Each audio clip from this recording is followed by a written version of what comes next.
You're listening to an Airwave Media Podcast. We took it all. We brought them to our land. An endless night, ember hot and icy cold.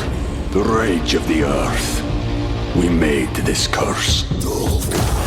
Carved it in the blood on our backs. We did not see. We could not, but she did. And in the end, what will I become? Senua's Saga. Hellblade 2. Play it now with Game Pass. When you need mealtime inspiration, it's worth shopping Kroger, where you'll find over 30,000 mouth-watering choices that excite your inner foodie. And no matter what tasty choice you make, you'll enjoy our everyday low prices, plus extra ways to save, like digital coupons worth over $600 each week. You can also save up to $1 off per gallon at the pump with fuel points. More savings and more inspiring flavors make shopping Kroger worth it every time. Kroger, fresh for everyone. Fuel restrictions apply. Recorded in Chicago, Illinois, with your hosts, Ken, Matt, Neil, and Jeff. This is Triviality.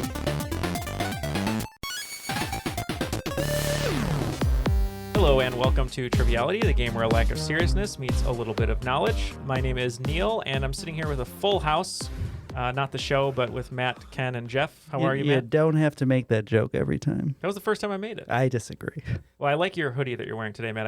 I'm very fond of it. It's got orange and green and red. Looks like a little bit Arizona flavored. Yeah. It looks like you should own like an artisan coffee shop in Phoenix. I don't do any of those things, but I would love to be in Phoenix. It's very cold. Yeah, it is very cold today. Ken, how are you today? Welcome to Triviality, the game where like seriousness meets a little bit of knowledge. Ken, we already did that part. It's okay. Oh, sorry. I woke up. Ken was in a coma for 6 years, but he's here. I have a podcast? Yeah. Jeff, how are you? Would that be the worst way to wake up from a coma? Yes. Just like, I'm a podcaster. Oh, no income, no friends. You said it, buddy. Jeff, how are you feeling today? I had no friends before the show, but yeah, I'm feeling pretty good, actually. Good. I wore my Ted Lasso shirt for you. I love Greyhounds. it. Your AFC Richmond. Yep. I'm very jealous. I was thinking about buying one. It looks very nice. Is that a real team or a fake team? It's fictional. The fake team from Ted Lasso. But Richmond is a neighborhood in London outside. It's a suburb that you can go to. A fun fact for you. do they have any good meatball shops? It's the Scranton of the UK. I guess it could be, yeah. We do have some very special guests here. We had a little bit of a technical snafu before we started, so we're actually recording on a different platform today, so apologies if any sound things happen, but I don't think they will. But just to say that up front so that we're absolved of any hatred by the end of the episode by your emails. And whose fault is that? Well, it's going to be our guest host today. We playfully said it was all her fault, but we're so happy to have her here. She's an Oakland 5 supporter on Patreon, coming to us from Brooklyn, and that is Christina Loper. How are you, Christina? I'm great. How are you today?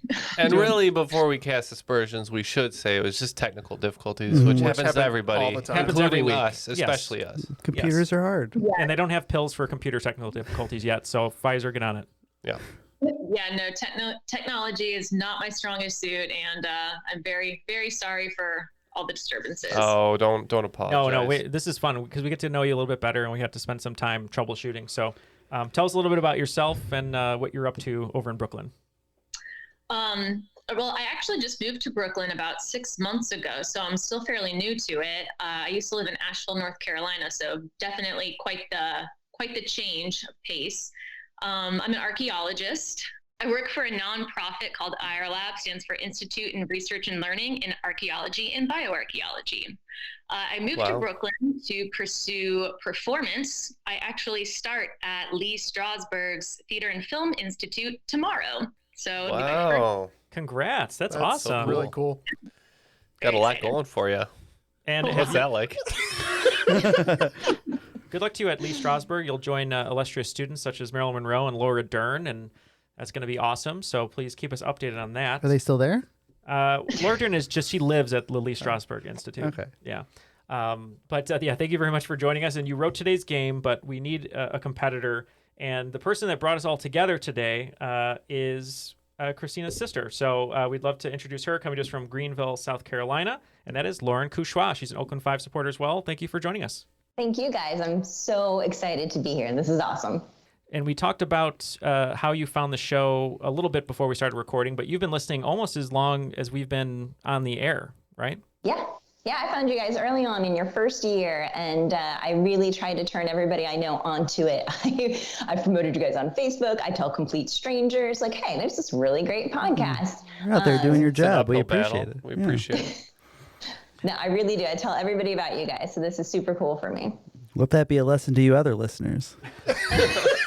Who do nothing. Well, thank you for doing that. If all you do is sit and enjoy the show, thank you. Yeah, and for the person who did email and said someone in South Carolina screamed at me to check out your podcast, that was definitely Lauren's work. Tell us a little bit about yourself and also about the little fans in your house who we've gotten the pleasure of seeing pictures, drinking out of our mugs. Yeah, so I moved to Greenville just under 2 years ago with my amazing family, Kyle and my daughter Olive and my son Cal.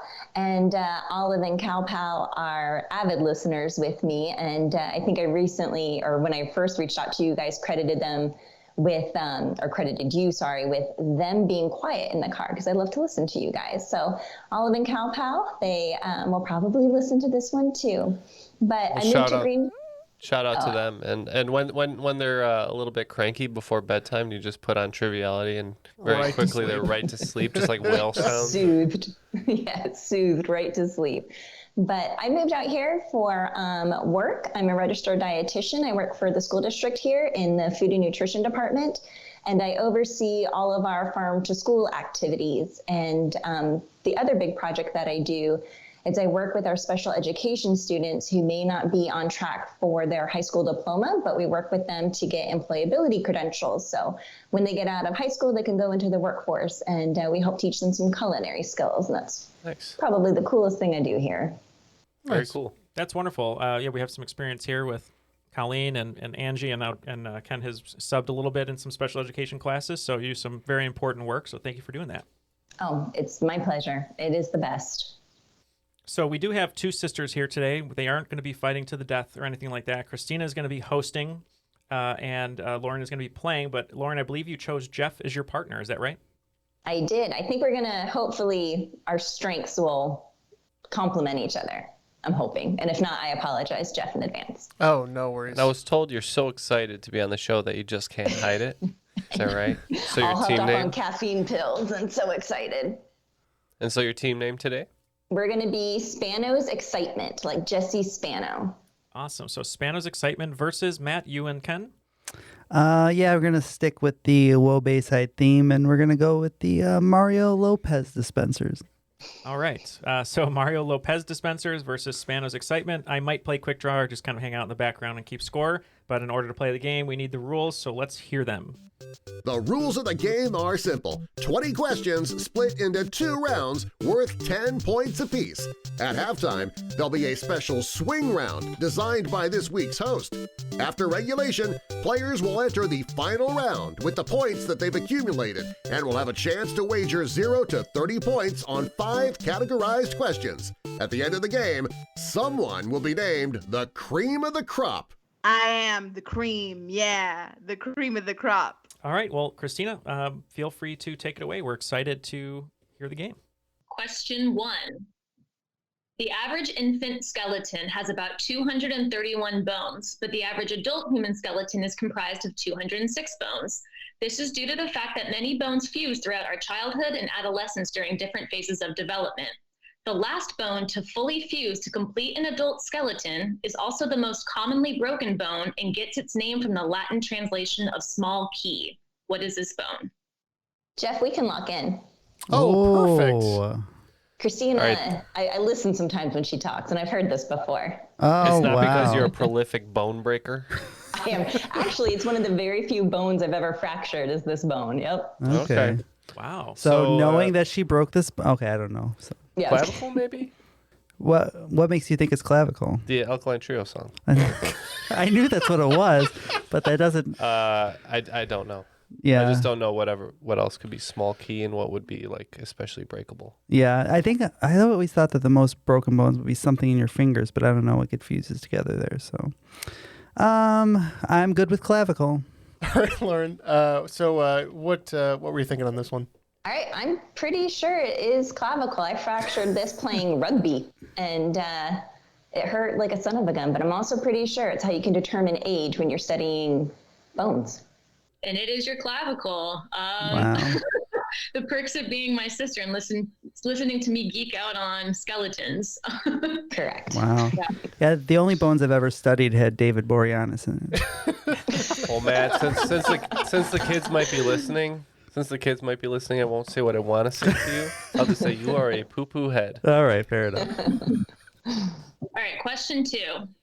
Similar to how humans feel the hairs rise on the back of their neck, dogs and other mammals also experience this effect when they feel threatened or stressed, where a patch of hair raises along their backs called their what? Scruff is the thick part by their neck, right? Yeah, where you grab dogs by the scruff if they're into a fight so that you can safely. Yeah, because the parents carry the dog by the scruff. I think my dog used to do this all the time, and my mom always said it's because she was part Razorback, but I think my mom was making stuff up. Let's say it. Razorback, locked in. I think it's haunches. When the hair raises up on their haunches would be my guess. So I'm good with haunches. Okay. This is called your hackles. Hackle. Hackles. The old hackles. That's what happens when dogs do stand-up and people don't like it. All right, this one's a little bit wordy. In 1974, a rivalry game of the Cleveland Indians versus the Texas Rangers became the location of one of the most chaotic scenarios in sports history, when in an attempt to attract Cleveland fans to the stadium, a promotion was run of selling beer for a fraction of the price with absolutely no purchase limit. This resulted in drunken fans running on the field, streaking, assaulting Rangers players, bases and stadium seats being stolen, 9 arrests, and the umpire eventually calling the only forfeit in Rangers history, with the Rangers being victorious with a 9-0 lead. Based on the alcohol promotion that caused the chaos, what is this legendary game known as? It sounds like an average game at Wrigley Field. I actually know this one. Yeah. Being a Cleveland fan as a little boy. Do you know, Matt? No, when I think of chaotic sports games like that, I think of the Disco Demolition and Comiskey, where a similar scene happened, but there was a lot more record burning and chaos. So no idea. No, I think we can lock in with something. I think I have something I could think of. So okay, we're locked in. I wonder if maybe they were selling like Budweiser, and it was like the Budweiser brouhaha. I don't have anything better. I like the beer bash. I'm not sure. I think it's just named after what it was. I think it's just called like 25-cent beer night. You're close, but it was the 70s, so I believe it's 10-cent beer night. It is 10-cent beer night. Damn. Nice try. Yeah. I had the wrong coin. They say that at least 60,000 cups of beer were sold. Wow. That's insane. There's actually that's only $6,000. in beer sales. That's 2 beers at Wrigley. Yeah, that's true. All right, question 4. Before the emergence of modern psychology, many scientists believed that you could decipher someone's character and diagnose mental illnesses based solely on the shape, curves, and dents on the surface of the cranium. This pseudoscience gets its name from the Greek word for mind and is known as what? If you trust me, Lauren, I think we're good. 100% trust you. Yes. Got it. You don't have to, but I'm kind of forgetting. I think I want you to say your thought out loud before I poison your mind. No, I don't really remember. I know that they mentioned it in Django. It's a big part of it.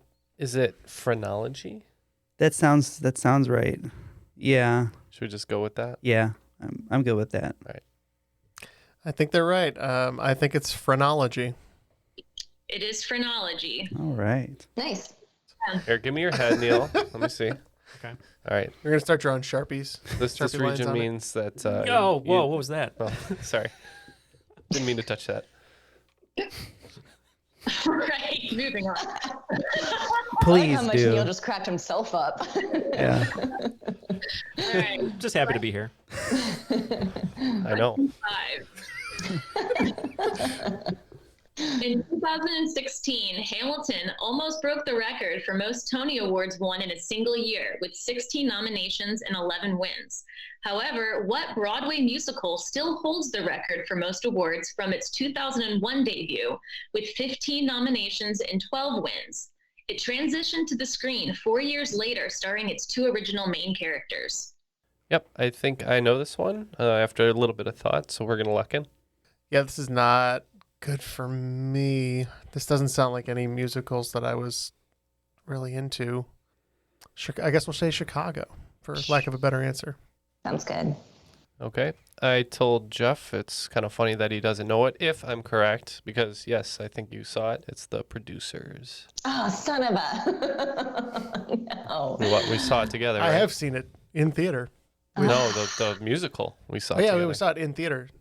Yeah, in the theater. Yeah. In the theater. Sorry. The not theater. Not theaters. Yes, it is The Producers. Oh, damn it. I know Lauren's extra kicking herself because she and I used to watch the outtakes of that movie on repeat. Yeah, if you all ever get the opportunity, there's one with a nun in particular that is the best. That's so How fun. are there that many outtakes from the movie when they were performing it live for like 5 years at that point? Yeah. There are a lot, though. Nathan Lane definitely goes in and out of character a lot, but yeah, they're hysterical if you get a chance to watch them. Well, after 5 questions, it looks like Spano's Excitement with 20 points, and just nearly ahead of them, Mario Lopez Dispensers with 30. So very close. And speaking of Broadway, Lauren, this is only meant as a compliment. You remind me of Sutton Foster. That is the biggest compliment ever in your face, Christina. Yeah, I know.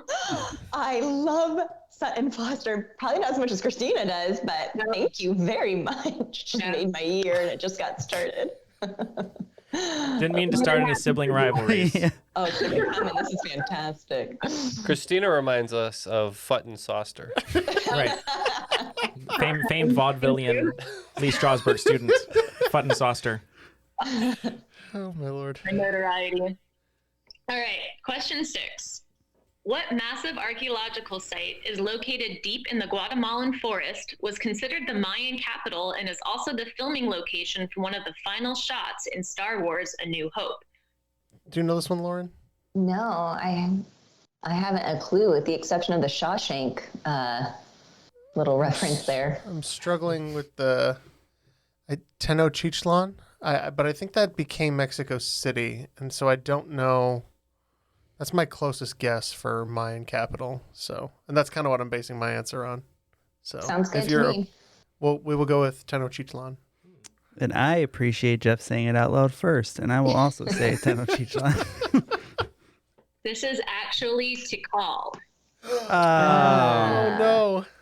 It's one of my favorite places I've ever been to. If you get a chance to go to Guatemala, I hate to be that person, but it's definitely worth doing the trek to it.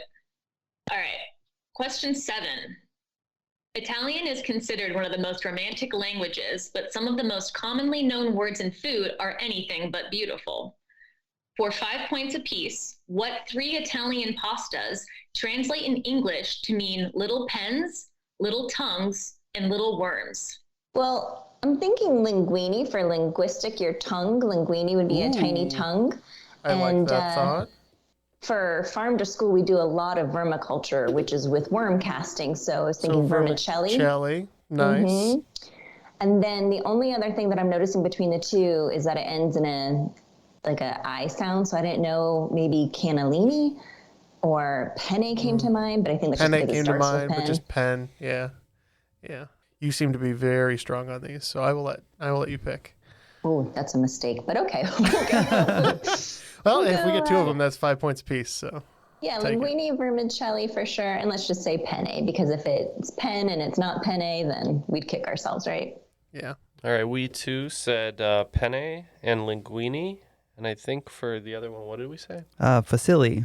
Facili, Jerry. Fusilli. It is penne, linguini, and vermicelli. Hey, 15 points. Thanks, Lauren. Nice. Nice. I've peeped, and that's that. No, that's not how that works. Do you Onwards have and upwards. Do you have a Fuseli Jerry? Maybe they make those. They have They to. do, yeah. I mean, or it's on Etsy, like as we speak. Okay, I'm gonna have to get We're one. speaking it into existence right now. Okay. I'm now opening up an Etsy store. All right. Question 8. Sharing the same homeland as Che Guevara, what country is Pope Francis from? We can lock in, actually. Great. I love me some Che Guevara. Your favorite movie by Steven Soderbergh, Che. Actually, I was a bigger fan of the Motorcycle Diaries, but... Pope is from Argentina? Yeah, that makes sense. I think he is. Okay. So we're going to say Argentina. Yeah, I think he's the first pope from South America, and I'm pretty sure Che Guevara is from Argentina, so that's what we locked in. It is Argentina. Nice job. Here's how bad my brain works. Anytime I hear Pope, I think of The the young Santa Pope. Claus when Tim Allen goes, Popo Gijo. Popo Gijo. That's all I hear in my head. I thought you thought of young Pope Jude Law. I mean, if all our popes were like Jude Law and young Pope, then it'd be great. Neil, the way your mind works is fascinating. We don't need to Think about dive the into that. Annie Leibovitz Vanity Fair cover with young Pope. The pop culture part of his skull is very big. It's very bulbous. That's why my head is so large, just in the wrong places. Oh, boy. Okay, question 9. What northeastern state has the highest alcohol sales in the country and is known as the drunkest state? However, that title may not actually be true, given that it is one of 2 states in the country with no alcohol tax, prompting bordering residents to cross over and purchase alcohol in bulk. All right, we're locked in. I'm not a big drinker, so I don't know, Lauren, if you happen to know. No, I'm trying to think of a Northeast state where that might be, like, why would that even be a thing where they don't have a... I mean, is it like Maine and they're just trying to get people to buy stuff in the state? Or could be a toss-up. I'm trying to think. Maybe that's why New Hampshire's slogan is "Live Free or Die." I'm not sure. Or Pennsylvania, maybe? Because they're close to, like, a bunch of states where somebody could go over and... I don't know. I am grasping at this point.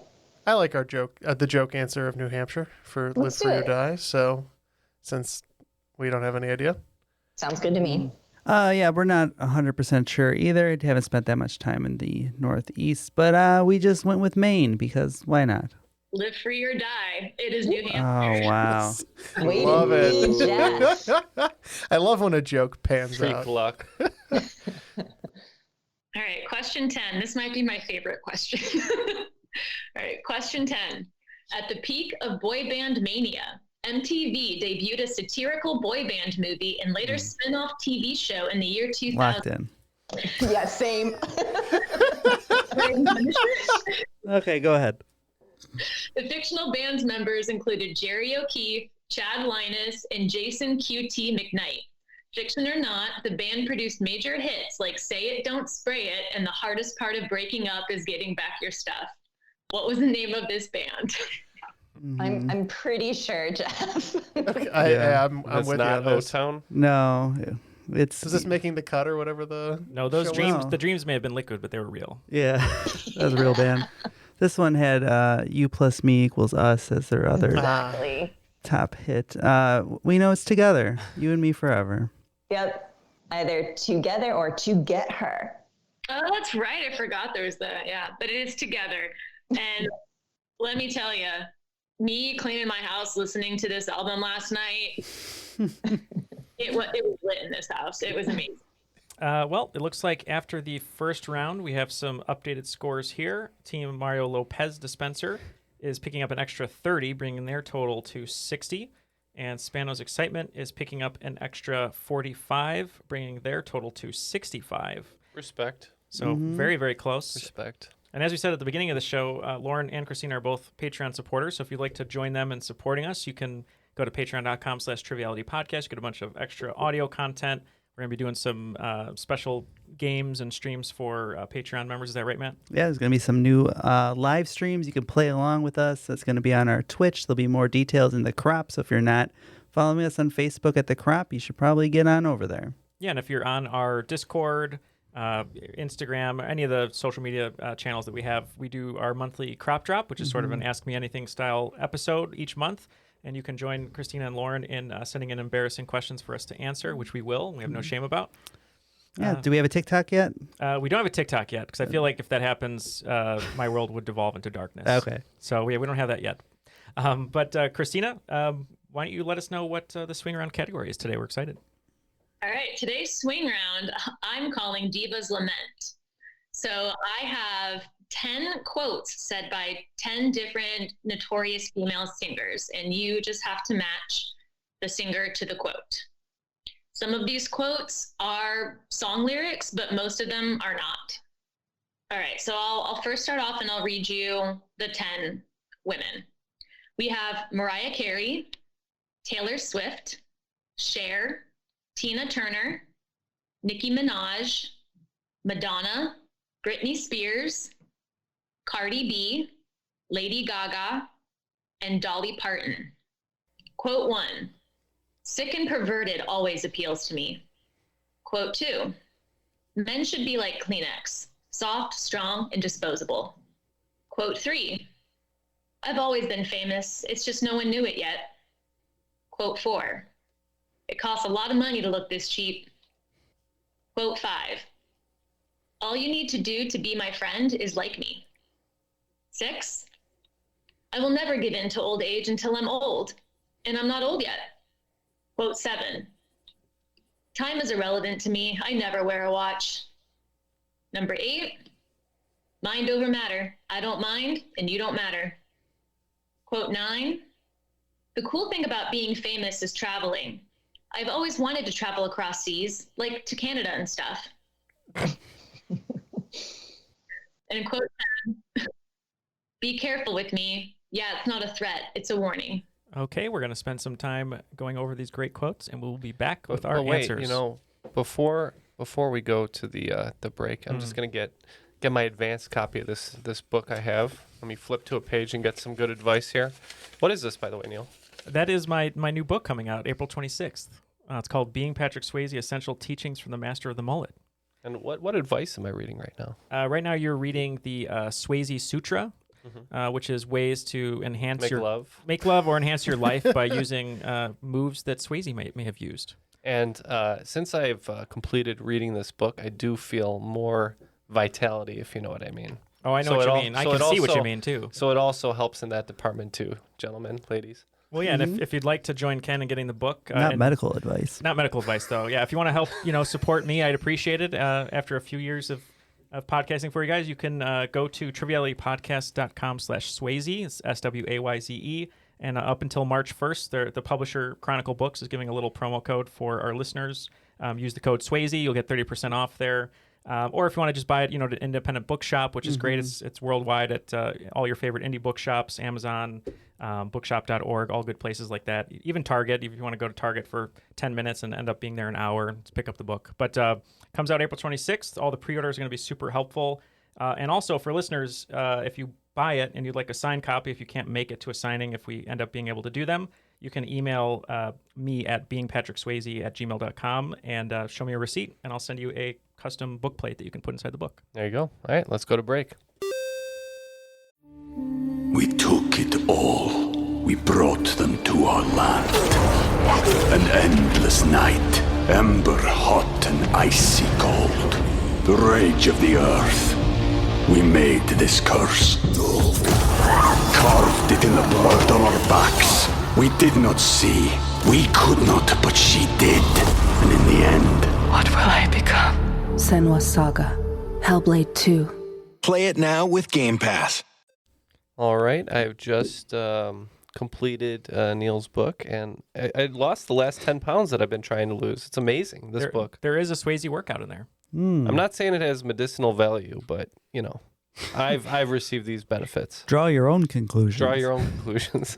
This is now the Joe Rogan podcast. No, we're back. We have our answers. So let's get the quotes one more time, and we'll tell you what diva we think said it. All right. Number 1, sick and perverted always appeals to me.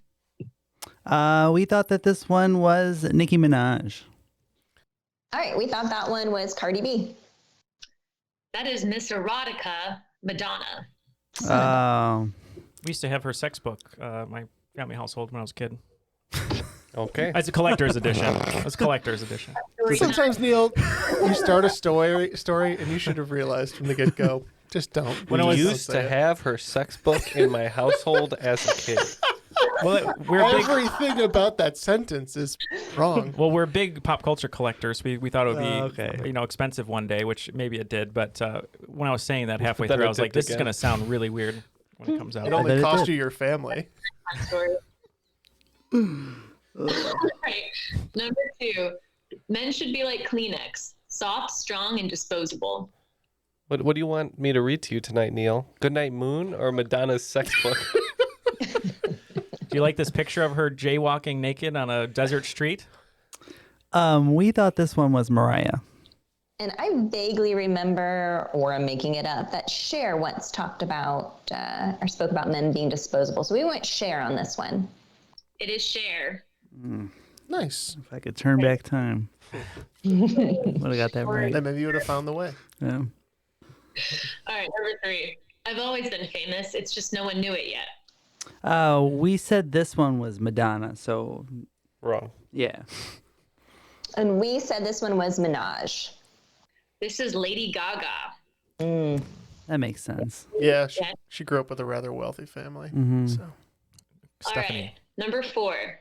It costs a lot of money to look this cheap. This one I'm pretty sure is Dolly. Yeah, this one Jeff and I both felt real strong in. This was the wonderful Dolly Parton. This is the East Tennessee queen herself, Dolly Parton. All right, number 4. Nope, just kidding. Good joke. Number 5. All you need to do to be my friend is like me. This seemed wholesome enough to be Taylor Swift. And we had the exact same logic, so we said Swift. Like wholesome on the surface, but like terribly dark. Yeah, there's just something like there. one layer below. Yeah, just like me. Well, your analysis is correct. It is Taylor Swift. All right, number 6. I will never give in to old age until I become old, and I'm not old yet. I thought this was a Cher, but no. And we went Tina Turner. It is Tina Turner. She is, I don't even know how old Tina Turner is now, but she's still killing it on stage. Not old yet. Good for Not her. old yet. Exactly. Yeah. All right. Number 7. Time is irrelevant to me. I never wear a watch. This one we said was Lady Gaga. This felt super diva-ish, so I went Mariah Carey on this one. As if I'm on my own team here. Sorry, Jeff. We went Mariah. No. Hey, we all know who's doing the heavy lifting here.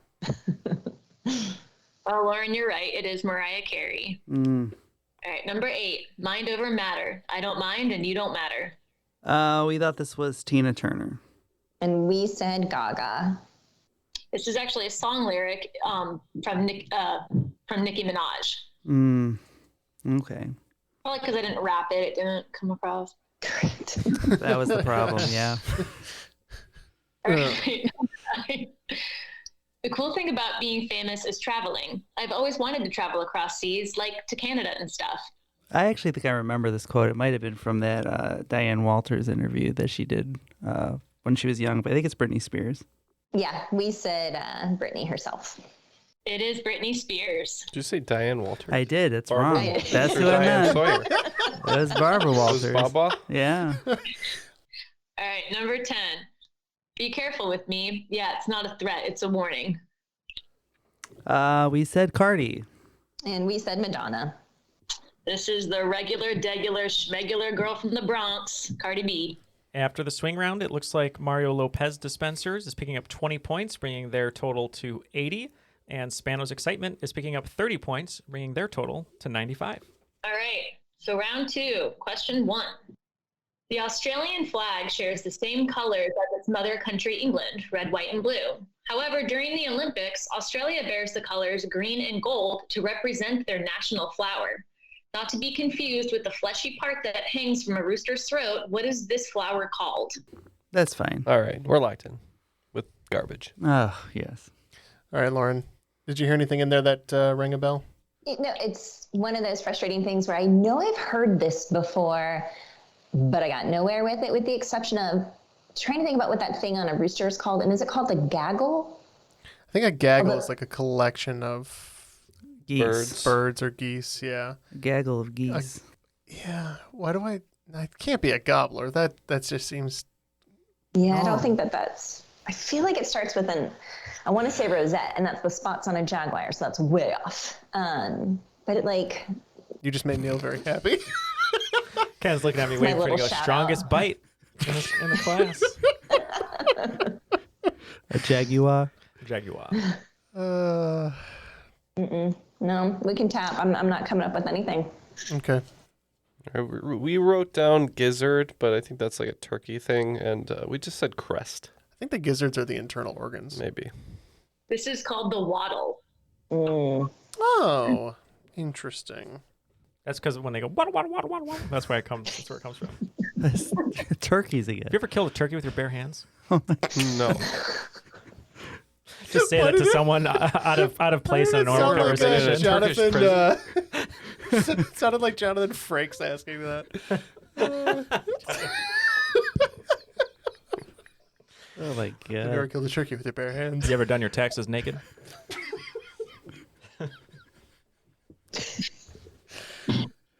Are we done? Yeah, Deep breath, done. everyone.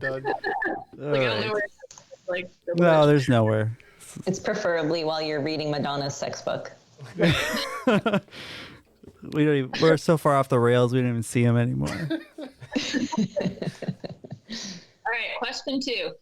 Salvatore Ferragamo was a popular Italian fashion designer who in the late 1930s invented a now well-known shoe when the emergence of World War II created a leather and rubber shortage, making him resort to alternative materials such as chunks of wood and cork to fashion height in a heel.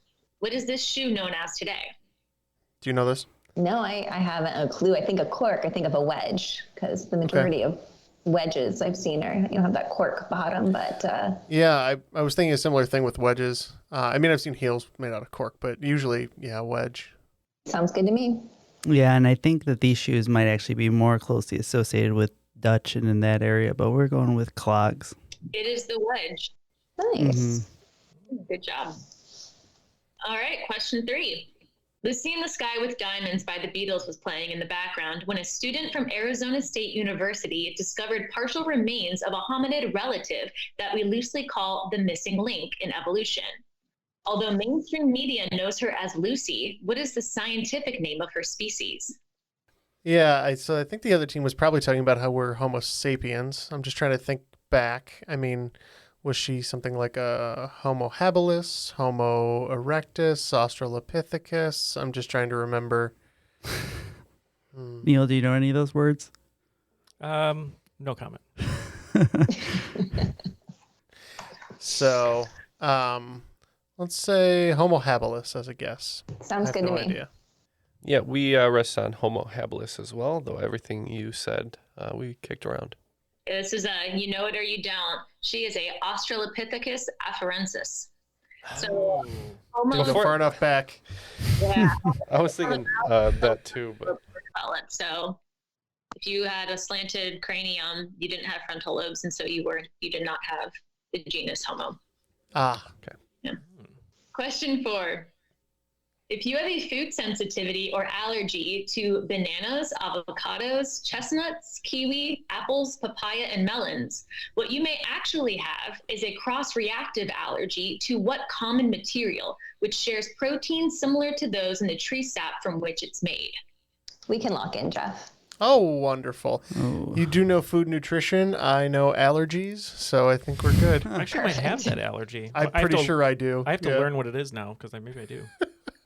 I was thinking maybe like cellulose or... That doesn't seem right. Well, most of those are fruits, so it may be like a fructose or... No, she said it was protein. Oh. Well... Let's say cellulose. Okay. I don't know. Lauren, you're pretty confident. What were you thinking? I'm pretty sure this is a latex allergy, or that's the material. I'm good with that. It is latex. All right, good start, Matt.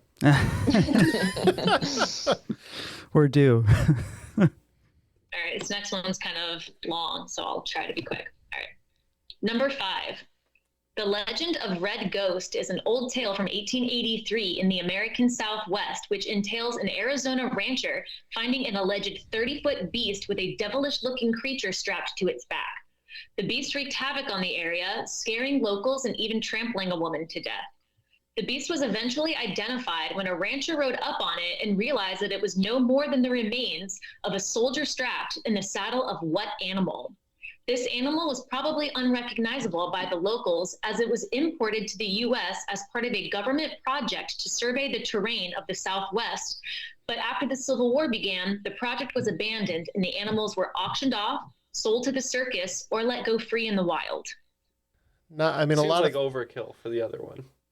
a lot of things come to mind. I could see a camel, possibly if they're trekking desert terrain. That would make sense to me. 30 foot makes me think it's something much larger, like a giraffe, which would be amazing. This would be my new favorite story. So that would be rather exotic looking too.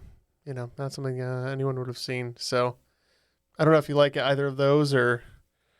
Yeah, no, those were in my, the only I had written down giraffe, moose, and camel. And my only thought was that it went, like they released it, but I've never seen a moose at a circus. So giraffe or camel to me, but I know when Christina and I were younger, our mom used to work on film sets, and they once had a giraffe for a Busch Gardens commercial, and we had to clear the set because they were worried it would trample the children. So because of that, I'd lean towards giraffe. Yes, they can be quite dangerous. So I like giraffe as an answer.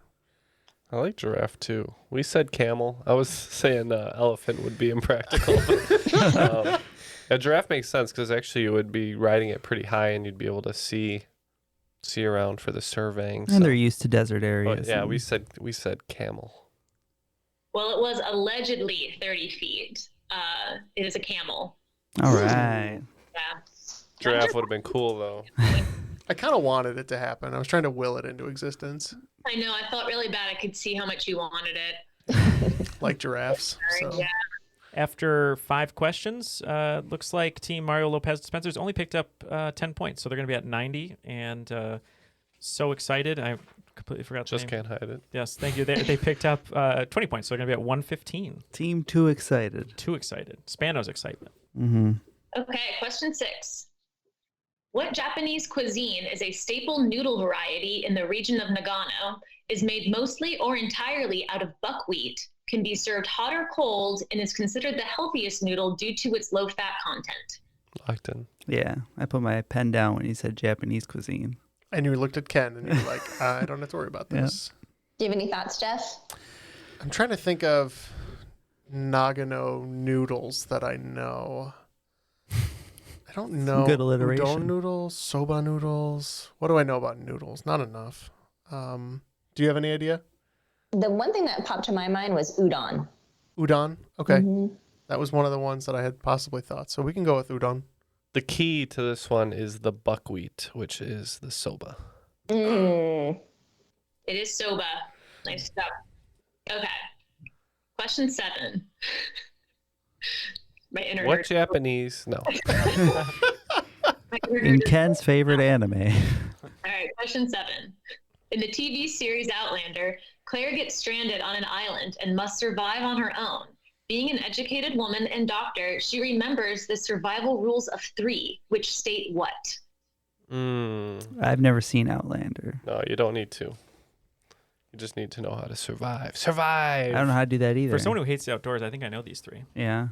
We don't know if it's just like individual words or 3 pieces of sage wisdom. Yeah, I don't for know survival. This. I don't know this on offhand, so we can maybe try and figure it out, Lauren, unless you know it. No, I don't. And this is one of those things where I'm going to go back and rewatch Outlander and see this and never forget it again. But I'm kind of with Ken in that I don't know, is it just 3 things or is it each thing is 3 something, if that makes sense. So what are you've seen the show, so anything from Lauren. Well, Ken you're has. looking directly in my eyes. He has, Jeff. He loves the sensuous scenes that they have in Outlander. I mean, I've seen those scenes. Yeah. And you wear a kilt sometimes. Mm-hmm. So, I mean, is there any wisdom that you can glean from, I mean, do you always want to try and head downhill because that's how you eventually will find a water source, or like Step 1, cut a hole in the box. Drink as much seawater as you can. Yeah, don't drink seawater. That's for sure. Panic. If you want to survive, if you want to die, drink the seawater. Don't talk it's to really strangers. embarrassing. My knowledge of this is coming from the episode of The Office where Michael goes out and tries to recreate survival. So I'm like, don't cut your pants into shorts. Survivor Man. Yeah. Yes. Yeah. You have to maintain your body temperature. Got to stay cool. That's why you cut your pants off and wrap them around your head.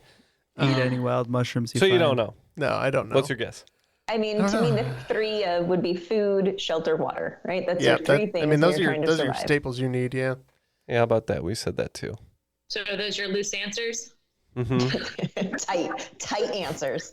I need a tight. No, it's fine. So the rule of threes it's 3 rules that include the number 3. You can go 3 minutes without air, 3 days without water, and 3 weeks without food.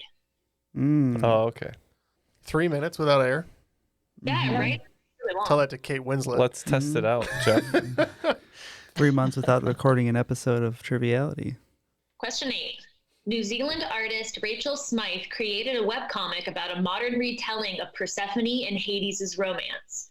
Originally published in March of 2018, this series took off and became incredibly popular with 975 million views and 5.5 million subscribers on Webtoon. It was also announced in June of 2020 that Netflix will be making an animated TV series based on the comics. What is this comic series called? I've seen this, but I don't know what it's called at all. Have you heard of this one? No, I haven't at all. And of course, the only thing that comes to mind for me is Hades Town, and I don't think that's what it would be. No, that was a musical, yes. Big year for Yeah. Hades last year. Yeah. You got the game Hades. Pandemic. You got you got Hades Town. The comic. I'm trying to think of Tom Brady won a Hades Super really Bowl. hot, so hot right now. Literally. trying to think of the Blue Flame. That's how you know. I was trying to think of upcoming Netflix adaptations that I know about. None of them seem to fit this. I haven't a clue. Yeah, we'll say not a clue. Okay, we're just gonna say Underworld because we don't know. As the underworld turns. This is called Lore Olympus. Oh, never would have got there. Yeah. I'll have to look into that. Yeah, it's supposed to be very, very good. I haven't watched it yet, but I'm excited to. Okay, number 9. What country houses the largest McDonald's in the world, which can seat 650 guests and is located at a major city airport? At this McDonald's, you can order McShrimp, and at one time, you could also order McCurrywurst and McCurrywurst chicken sandwiches, although sadly both have been discontinued. We're locked in. Although that food I know is popular somewhere else. Yeah, but I've been to that airport, and I don't remember a giant McDonald's. So you might have missed it. I could have missed it. Tokyo? No. Really? When I think curry, I immediately think India. And so I would think your big offerings would be obviously non-beef items. But I can't, it could, I mean, it's possible, but do you have any other thoughts, Lauren? Dubai came to mind when she was talking, just thinking of like a major airport that would have to house a lot of people. But oh, that's interesting. I don't know. Kind of like Dubai. I don't know the cuisine there very well, but I could see. I mean, curry's popular all over the place. So well known for having bigger versions of stuff. Yeah, I would like Dubai. I'm satisfied locking that in if you are. Would you like to name the country for a correct answer? Sure. The UAE. Okay. Yeah, we weren't sure, so we went with a country with a lot of people and probably has big airports, and we just said India. And the currywurst, very popular in Germany. Ah. That's not our answer. Oh, that makes sense. We're saying India. Currywurst. It's Germany. It's Germany? Yeah. Get out of here. I bet our friend. I was in the Munich airport and the Berlin airport, and I didn't see the McDonald's. It's at the Frankfurt. Get the out of here. The one you I didn't bet go our to. friend Jeffrey Seguritan has been to this McDonald's. He's I been would to, like, think He's been to every McDonald's. He's been to all the That's how I big base ones. all my McDonald's knowledge is off of his wonderful world travels. Yeah, let us know, Jeffrey. We love your pictures. Frankfurt, Well, Frankfurt is a huge airport, is it not? the one major airport that I wasn't in Germany. Question 10. The 90s and early 2000s were the height of teen movie excellence. Some of the greatest were loosely based on classic literature. 10 Things I Hate About You is based on Shakespeare's The Taming of the Shrew, and Clueless is based on Jane Austen's Emma. What 2006 film did William Shakespeare's Twelfth Night influence and is one of Channing Tatum's first film roles?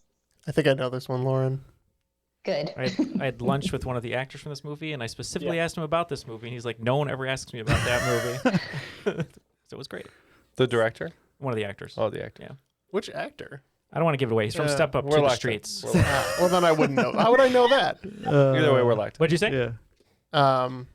I think Channing Tatum is in She's the Man with Amanda Bynes. So We also locked in with the Amanda Bynes classic, She's the Man. And who's the actor who you suspect? Is it David Cross? No, it was Robert Hoffman. He was the male lead from Step Up to the Streets. He was the mean friend of Channing Tatum, who's the goalkeeper. it'd been way cooler if it was David Cross. Can you imagine asking David Cross about She's the Man?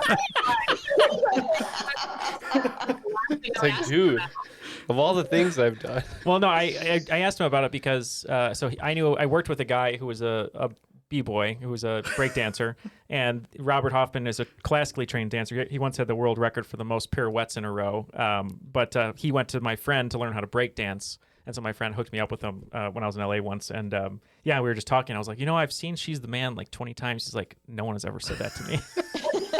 Speaking of breakdancing, I just finished Neal's book, and now I can breakdance. It does provide miracles, I will say that. So is She's the Man correct? Yes, She's the Man who is correct. I don't know if it's said it or not. It was actually Ladybugs. Sorry. Oh, love Ladybugs as well. Oh, yeah, we used to watch that all the time, Lauren. Yeah, we did. Classic too. And then the young actress grew up and was in Eyes Wide Shut randomly. Okay. Great. Cool story. Cool story, bro. Cool story, bro. Thanks for making me feel weird about it. Well, you love Eyes Wide Shut. I do love Eyes Wide Shut. Fidelio. Okay, after the second half of that round, it looks like Mario Lopez dispensers picked up 20 points, bringing their regulation total to 110. And Spano's Excitement only got that last question right for 10 points, bringing their total to 125. That's a close game. So those are the points they have to wager with. So let's hear the categories. So categories are super simple. I'm just going to give you descriptions of who, what, where, when, and why. And the wagers are now locked in. Let's go ahead and get the questions. Okay. So I'm just going to give you a description. You have to tell me who I am. All right. It's 1610 in the Kingdom of Hungary, and I have been sentenced to confinement in my castle as punishment for my crimes. My servants have been tried and convicted for aiding me in my slaughter throughout the years. I will go down in history as the most prolific and murderous female serial killer ever, with historians estimating my body count anywhere from 60 to 650 young girls. Folklore will know me as Countess Dracula and the Bloody Countess due to my rumored vampire-like tendencies of bathing in the blood of my victims. Perhaps my surname destined this behavior. Who am I? So what am I? Thomas Edison and William Dixon invented me in the early 1890s. I am the predecessor and catalyst to the motion picture film projector, sharing a similar concept where a strip of film passes between a lens and an electric light bulb to create the illusion of moving objects.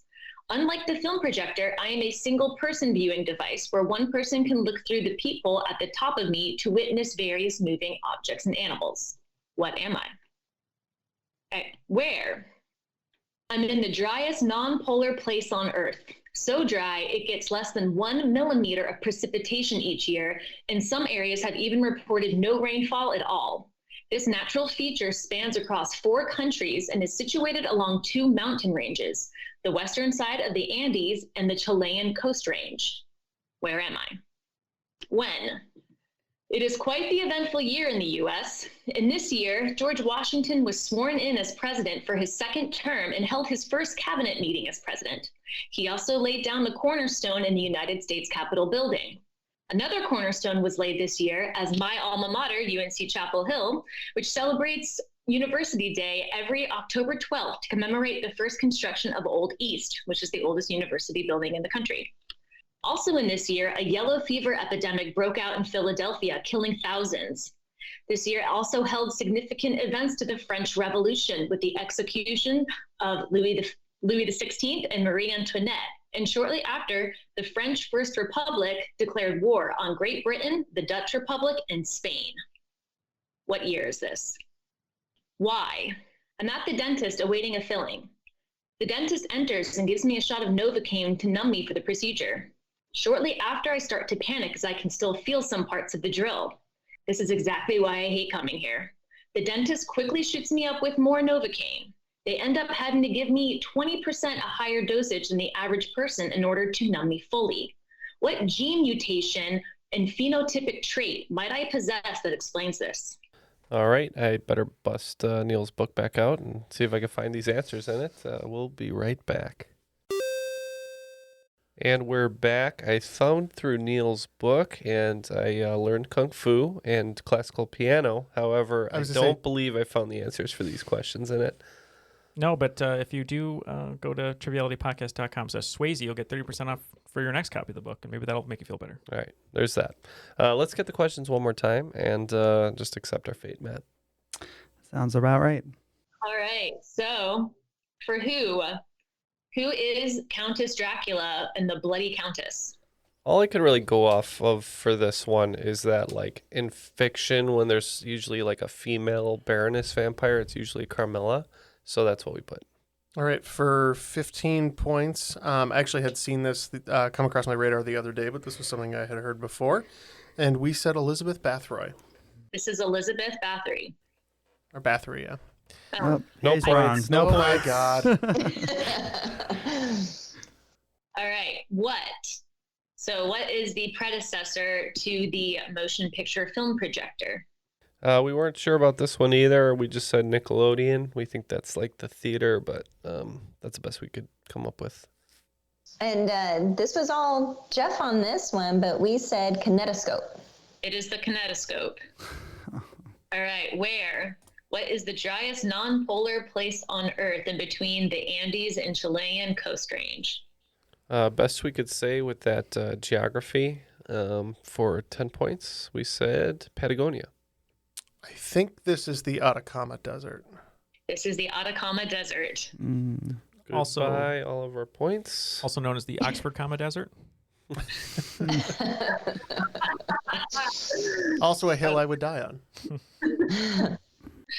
All right, when? So in what year were Marie Antoinette and Louis XVI executed? UNC got the cornerstone of its first building, and George Washington was sworn in for his second term. We said for 0 points, 1786. And this had nothing to do with me, but I will answer. This was all Jeff. We said 1793. It is 1793. Crushing it, Jeff. Well done. What is this? I know all of the presidents and all of the dates. So in 1793, Washington again, the president shall be. Oh, duh. Yeah. You know the old saying. Yeah. About the yellow fever epidemic, and apparently it's a really big event in Philadelphia in history. It's called the yellow fever epidemic of 1793. So Gotcha. It was Dean Smith's first year at UNC, so like it all adds up. Ouch. Okay. So why is it that me being shot up with Novocaine multiple times, I'm still not numb? What mutation/phenotypic trait might I possess? We said the technically correct, but for this question, wrong answer of nerve sensitivity for 20 points. And I feel pretty good about this one because everybody in my family but me, I think has this because the majority of you guys have red hair. So I think that that's the trait you have. You have red hair. It makes you less susceptible to Novocaine. That is correct. It is red hair. Nice. Thank you. Oh, yeah. Oh, everyone awaiting these scores to see who won the game. It was very close. Shut up. Looks like Team Mario Lopez Dispensers. Don't even worry about it. Lost 70 points. Negative 30. Their total is going to be 40 going or into the game. And then looks like Spano's Excitement picked up 75 points, batting perfect in that round, bringing their total to 200, and they're today's cream of the crop. Unjustifiably in a position I'd rather not be in. But the cream will rise to the top. Oh, yeah. I think we should change the final round to suit me more. How would it suit you more? What would be the best way to do that? All the questions have to be in my wheelhouse. Okay, just only Japan finals. Question 1, Japan. I know Question more. 2, veganism. I Question know 3. other stuff than Japan, guys.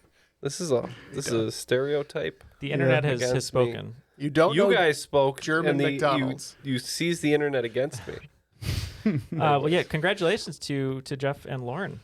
I feel like that was a real team effort, and that was a good one. That was a good pairing. So I'm glad we had fun. We ended up winning in the end. So thank you for joining us today. Oh, thank you. And I chose wisely, Jeff, because you definitely carried us there a few times. So I appreciate it. Hey, it goes both ways. I would have never remembered that worms and vermicelli were the same thing. So I'm glad you didn't choose me. That's for sure. It would have been had 30 points at the end of the game. It would have been Elizabeth Beth Bloodbath. And Christina, it's all your fault that we had a great time and a great round of questions today. Well, I will take ownership for that for sure. Well, thanks again for coming on. Any last shout outs today? I would like to shout out my nonprofit. I know I plugged them in the beginning, but I'm very passionate about what we do. We actually, a lot of research that we do is in epidemic research. I work with some paleopathologists and epidemiologists.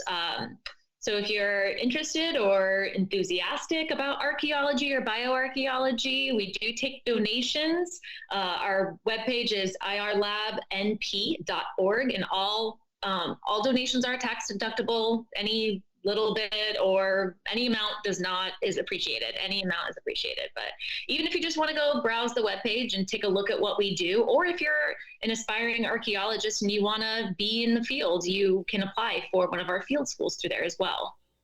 Very good. That's awesome. Any final shout outs for you, Lauren?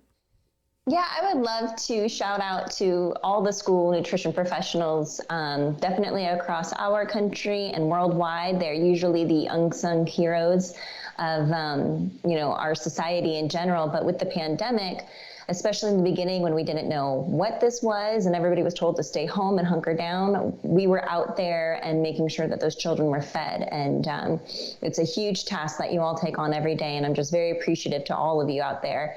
And so thank you for all that you do. And then just my one last shout out to my family, Kyle, Olive, and Cal. I really hit the jackpot with you three. So Cal doesn't quite say the word a lot. He'll say it's all the days. So to quote Cal Pal, I love you guys all the days. So thank you for being such a great family.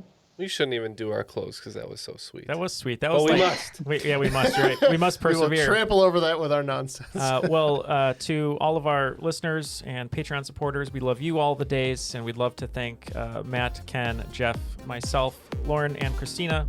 That was Triviality.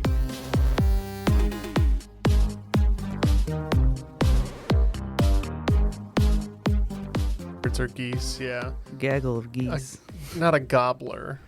A goblet of fire. We do a little too much gaggling over here. You're on Gryffindor, Harry. That was fantastic. It's one of your better ones. So yeah, you were due.